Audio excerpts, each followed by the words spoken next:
بسم اللہ الرحمن الرحیم۔ میں ہوں آپ کا ہوسٹ میر عاصم، اور اس وقت آج میرے ساتھ موجود ہیں شکیل اختر راجپوت صاحب ہیں، جو کہ سینئر نمائندے ہیں۔ ہم آپ کو کرنٹ سچویشن بتاتے چلیں، جو اسپیشلی 24 نومبر کے بعد، بلکہ 26 نومبر کے بعد جو اپڈیٹ آپ کے سامنے پیش کرتے رہے ہیں، اس کا فالو اپ ہم آپ کو دے رہے ہیں۔ اور گزشتہ روز جب پاکستان تحریک انصاف کی سیاسی ونگ کا ایک اجلاس تھا پشاور میں، علی امین گنڈا پور صاحب اس کو چیئر کر رہے تھے، تو تھوڑی دیر کے لیے وہاں پر بشرا بیگم بھی اچانک آ گئی۔ اور یہ بتاتے چلیں، کوٹ ہو رہا ہے کہ جس طرح کے سلمان اکرم راجہ صاحب اور حامد رضا نے جو استعفے دیے ہیں، اس کی جو پیچھے وجہ تھی، وہ وجہ یہ تھی کہ بشرا بی بی نے وہاں پر جو لیڈران تھے، اسپیشلی پنجاب کے لیڈران کو انہوں نے مخاطب کرتے ہوئے کہا کہ آپ بے غیرت ہیں، آپ بے شرم ہیں، اور بے شرم کا لفظ بھی انہوں نے کم و بیش 7 بار انہوں نے استعمال کیا ہے، اور کہا ہے کہ آپ لوگ گدھ ہیں۔ جب یہ ہم پر حملہ ہو رہا تھا جس رات، تو اس وقت آپ کہاں تھے؟ آپ کدھر غائب ہوتے؟ پنجاب کی قیادت کیوں نہیں نکلی؟ تو اس بنا پر سلمان اکرم راجہ نے یہ کہا کہ ہم پاکستان تحریک انصاف ایک جماعت کے اس کو جواب دہ ہیں، ہم کسی کے خاندان کو جواب دہ نہیں ہیں۔ انہوں نے جنرل سیکرٹری شپ سے استعفیٰ دیا ہے۔ اسی طرح حامد رضا نے بھی جو ان کا کور کمیٹی ہے، اس سے انہوں نے استعفیٰ دیا ہے، اور کہا ہے کہ جو قومی اسمبلی کی سیٹ ہے وہ میں عمران خان صاحب کو میں استعفیٰ پیش کروں گا، اگر منظور کیا تو ٹھیک ہے، نہیں اگر انہوں نے کام جاری رکھنے کا کہا تو میں کام جاری رکھوں گا۔ تو اس کے بعد بیگم بشرا بی بی ابھی تک میڈیا کے سامنے نہیں آئیں، جبکہ وہ بار بار مکمل طور پر انٹرفیئر کر رہی ہیں۔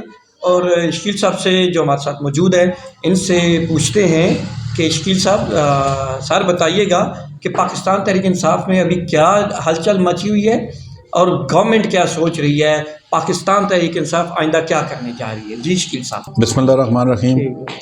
میر عاصم صاحب بہت شکریہ آپ کا، آج آپ نے ایک بڑے اہم ایشو پر اور اہم معاملے پر گفتگو کی ہے، اور میری اس سلسلے میں گزارش یہ ہے کہ یہ جو اس دفعہ 24 نومبر والا پولیٹیکل سینیریو چلا ہے، اس میں پی ٹی آئی نے پایا کچھ نہیں ہے، کھویا بہت کچھ ہے۔ وجہ یہ ہے، ایک تو میں سمجھتا ہوں کہ یہ مس مینجمنٹ تھی، اور 2 افراد کے مابین یا 2 شخصیات کے مابین ریلی کی قیادت تھی، اور اس ریلی کی قیادت کو کس نے ہینڈل کرنا تھا، یہ آخر دم تک اختلاف میں رہا۔ چونکہ یہ کال بانی پی ٹی آئی کی جانب سے تھی، تو کال آف کرنے کا اختیار بھی انہیں ہی تھا، لیکن جو محترمہ بشرا بی بی نے جو رویہ اختیار کیا، اور جس رویے نے تمام جو ان کی مقامی یا مرکزی قیادت تھی، مقامی سے مراد صوبائی قیادت، اس کو کسی طور پر بھی آن بورڈ نہیں لیا گیا، اور ان کے حوالے سے جو زبان محترمہ نے استعمال کی، میں سمجھتا ہوں کہ وہ کسی طور بھی کسی بھی سیاسی کارکن کے لیے درست نہ تھی۔ ہونا تو یہ چاہیے تھا کہ ناکامیوں کا جائزہ لیا جاتا، کوئی بات نہیں ہے، بلٹ کے سامنے کھڑا ہونا، بلکہ کھڑا ہونے کی ضرورت بھی نہیں تھی۔ جو فیصلہ کیا گیا اچھا فیصلہ ہوا، پسپائی اختیار کی گئی، لیکن اس وقت میں سمجھتا ہوں کہ دونوں طرف سے ناکامی ہوئی ہے، یہ کوئی ایک ناکامی نہیں ہوئی ہے، یہ دونوں طرف سے ناکامی ہوئی ہے۔ دونوں طرف سے ناکامی کچھ اس طرح کہ حکومت نے بھی کچھ اتنا اہم کردار ادا نہیں کیا کہ ہونا تو یہ چاہیے تھا کہ آپ ان کو مذاکرات کے لیے انگیج کرتے، مذاکرات کرتے، اور جو 26 نومبر کی رات کو صورتحال پیدا ہوئی وہ نہ پیدا ہوتی۔ اس صورتحال کے پیدا ہونے کے بعد جو بھی طریقہ کار اختیار کیا گیا، میں سمجھتا ہوں کہ محترمہ بشرا بی بی صاحبہ کو مشال یوسف زئی کے ذریعے جو بھی انہوں نے اقدام کیے یا اٹھائے یا اپنا موقف دیا وہ کچھ معتبر اور مناسب نہیں تھا. ہونا تو یہ چاہیے تھا کہ بشرا بی بی کو میڈیا پر آ کر تمام معاملے کی وضاحت کرنی چاہیے تھی اور جو سینئر قیادت تھی اس سینئر قیادت کو آن بورڈ لینا چاہیے تھا. شکیل صاحب آپ نے مکمل احاطہ کیا ہے اور اس سارے صورتحال میں اپنے ناظرین کو یہ بھی بتاتا چلوں کہ جو آپ نے کہا ہے کہ دو شخصیات کے درمیان یہ تنازع تھا لیڈ کرنے کے حوالے سے بھی، تو صرف یہ امین گنڈا پور صاحب نے سر جو وزیر اعلیٰ کے پی کے ہیں انہوں نے ریلی لے کے آنی تھی اور آخر وقت تو ان کو نہیں پتا تھا کہ بشرا بی بی بھی اس میں شامل ہو جائیں گی. جب بشرا بی بی آئیں تو علی امین گنڈا پور کے صاحب وہاں پر تکرار ہوئی کہ آپ نے ریلی میں نہیں جانا، تو بشرا بی بی نے یہ کہا کہ اگر آپ مجھے ساتھ لے کر نہیں جائیں گی تو میں ننگے پاؤں پیدل چلی جاؤں گی، آپ مجھے ساتھ لے کے جائیں گے. تو پھر وہ وہاں پہ خاموش ہو گئے. جب آگے آئے قافلہ بڑھتا گیا، جب 26 نمبر پہ جب قافلہ پہنچا تو وہاں پہ بھی دوبارہ کہا جا رہا ہے کہ تکرار ہوئی ہے اور وہاں پر بھی علی امین گنڈا پور صاحب نے کہا ہے کہ ہم نے سنگجانی کے مقام پہ دھرنا دینا ہے. بی بی نے کہا کہ جس نے آنا ہے وہ آگے ہی آئے گا، کوئی پیچھے نہیں مڑے گا. مجھے جب تک خان صاحب سے بات نہیں کرائی جاتی، خان صاحب نہیں کہتے تو میں وہاں سے ہم سنگجانی تر نہیں لیں گے بلکہ ہم جائیں گے سیدھا ڈی چوک جائیں گے. اور وہ اس طرح ڈی چوک گئے.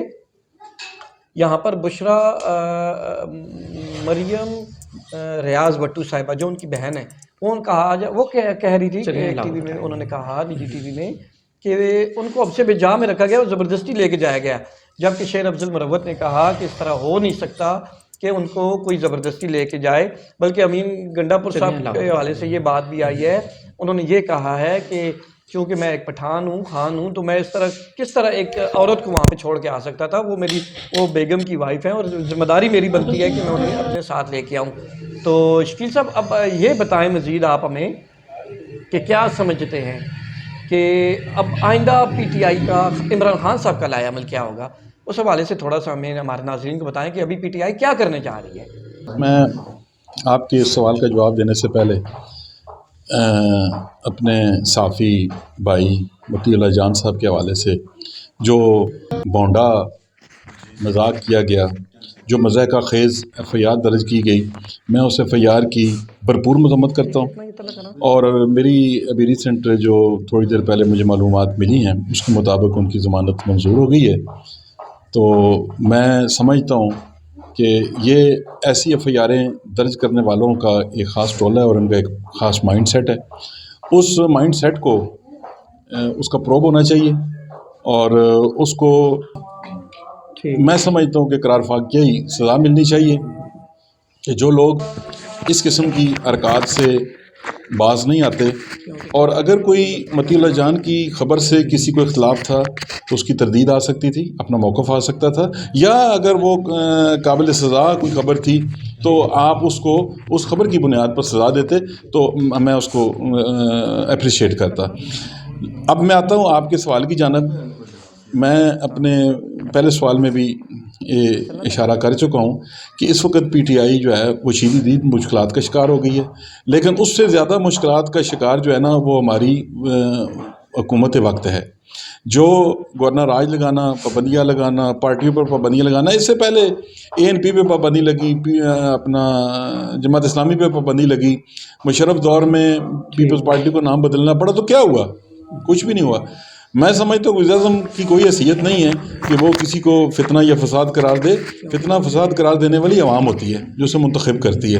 اور 8 فروری کو جو فتنہ فساد کا جو رزلٹ آپ کے سامنے آیا وہ بھی سب کو پتہ ہے. اور میں یہاں آپ کے اس پوسٹ کارڈ کی توسط سے یہ بھی کہوں گا کہ آپ ہمارے حلقے کا ہی جو ہے نا وہ ایک دفعہ تجزیہ کروا لیں، اس کا فرانسک کروا لیں، آپ کو پتہ چل جائے گا کہ فتنہ فساد کون تھا اور کیا ہوا ہے. باقی رہ گئی بات یہ کہ اس قسم کے معاملات سے اب قوم بھی تنگ آ چکی ہے اور رستے بند کرنا جو ہے نا وہ کوئی سیاسی رکاوٹیں پیدا کرنا، یہ اس قسم کے معاملات کرنے سے کوئی حالات درست نہیں ہوتے. حالات درست کرنے کا طریقہ کار یہ ہے کہ اگر آپ نے رستے بند کیے تو رستے ڈی چوک تک تو پہنچنے میں کامیاب ہو گئے تو ان کے آنے دیا جاتا. اور پھر کوئی ایسی صورتحال، بلکہ میں سمجھتا ہوں، میری ذاتی رائے یہ ہے کہ اس وقت جو ہے نا وہ مذاکرات ہونے چاہیے. لیکن جو مشکل حالات ہیں، لاہور کا تفصیلی فیصلہ بھی آ گیا ہے کہ اس تفصیلی فیصلے میں جو اپنا بانی پی ٹی آئی کی جو ضمانتیں کینسل ہوئی ہیں اس کی وجوہات بھی سامنے آ گئی ہیں.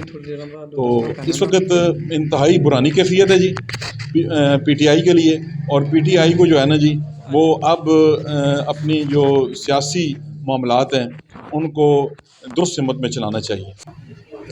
ہاں جی بالکل شکیل صاحب، آپ نے چونکہ ذکر کیا ہے مطیع اللہ جان صاحب کا جو سینئر صحافی ہیں، ماشاءاللہ یہ کتنی مضحکہ خیز ہے کہ وزیر اعظم کے مشیر کہہ رہے ہیں کہ یہ آئی جی صاحب کو جواب دہ ہونا پڑے گا کہ یہ انہوں نے بھونڈی حرکت کیوں کیا. ان کے ادارے نے کی ہے نا، ان پولیس اہلکاروں نے کیا جو ان کو گرفتار کیا ہے، اور وہ جو آئس ڈال رہے ہیں ان کے نیچے. جج صاحب نے کہا میں ذاتی طور پر جانتا ہوں یہ اچھے بندے ہیں، لیکن مجھے قانون اور آئین دیکھنا پڑے گا نا، وہ اس کے مطابق فیصلے ہوتے ہیں. یہ ذاتی جان پہچان میں جوڈیشری فیصلے نہیں کرتی. ان کا آرگومنٹ ٹھیک تھا، اچھا تھا. بہرحال یہ انہوں نے بہت ہی بھونڈی حرکت کی. انہوں نے کہا ہے کہ میں لاشوں پر کام کر رہا تھا کہ زخمیوں پر کتنی لاشیں ہیں یا کتنی زخمی ہیں. لیکن اس سے پہلے ان کا ایک انٹرویو آیا تھا جو شہید ہوئے تھے 3 ہمارے جوان رینجرز کے، ایک ریٹائرڈ ایف سی کا اہلکار تھا اور ایک رینجر کے، چونکہ اس میں زخمی بھی ہوا تھا. تو اس کے بھائی کا ایک انٹرویو تھا جو حکومت کو وقت کو کافی چبھا ہے.